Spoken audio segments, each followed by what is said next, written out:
What is up, guys? Coming back at you with another video. If you are new here, my name is Jackson. I'm dropping all kinds of content to help you grow as a person. So if you enjoy this video, please subscribe.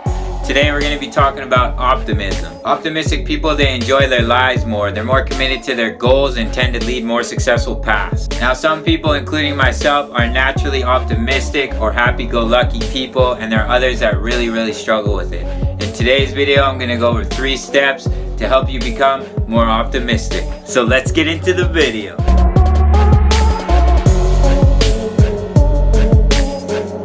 Now, the first thing I want you to do is ask yourself a very serious question. How much are you truly benefiting from watching the news, from scrolling social media, and from watching reality television? How many people, maybe including yourself, complain about what's going on in the world, but your complaining really doesn't do anything? How often do you look at other people, whether it's on social media, on television, and say to yourself, I wish I looked like that. I wish I had the success they do. I wish I traveled the world like they do. Instead of working on yourself, you're choosing to fill your mind with negative thoughts. The really sad part about it is so many people do it because they have nothing going on in their lives. Simply showing up to their jobs and coming home and filling their mind with what's wrong in the world, and then scrolling their phone seeing what other people are doing with their lives. Optimistic people, they don't waste their time on such things because they know it's negative programming.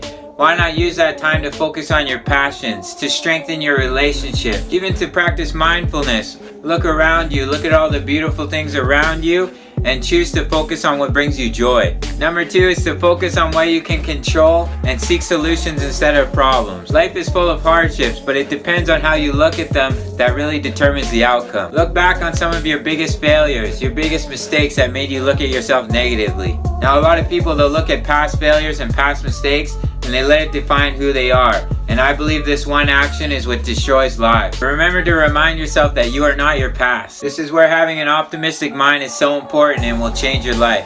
You become so thankful for these times because there's such a great opportunity to learn, to grow, to find out what you want in your life. For an example from my personal story, when I turned 18 years old, a couple weeks before I graduated high school, my mom told me it was time to be a man, to survive on my own, and that she would be moving away. So I started working a full-time job, and from the age of 18 to 24, I worked at least 10 jobs, maybe more. I was living on my own and I needed to pay the bills. Some jobs I absolutely hated. They made me so depressed. Some jobs I was no good at and my boss let me know and I got fired.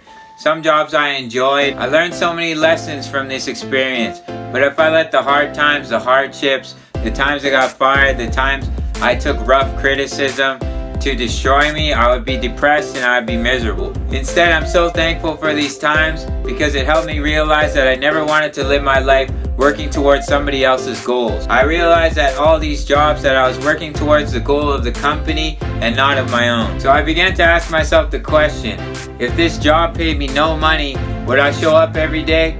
And the answer was hell no. So I said, Jackson, let's start working towards a life where you're showing up and doing what you love every day. Focus on the things in your life that are in your control to change. Look for the most beneficial outcome for you. Step 3, and I hope you guys don't find this one too cheesy. It's really not. Don't give up on your dreams. Don't give up on your goals, your ambitions. These are the things that are going to drive you, that are going to fuel you, that are going to keep you going. When your dreams die, a part of you dies. When you don't have anything to work towards, you feel like a ghost in a shell. Ask yourself what drives you. What motivates you to want to change your life, your career, your health? Pursue those things. They'll make you feel alive. It gives you meaning. It gives your life purpose. One of my favorite quotes by Tony Robbins is, progress equals happiness. When we can make continuous progress, we feel alive. Don't let society trick you into believing your dreams aren't possible. 98% of people take their dreams to the grave. Be a part of that 2%. Alright gang, that concludes this video. If you enjoyed it, please smash the like button. If you are new here, please subscribe, hit the notification bell. Comment down below, tell me about your story if you struggle with optimism or tools that you use to be more optimistic. I would love to hear you guys' feedback. Alright gang, I hope to see you guys in the next video. Much love.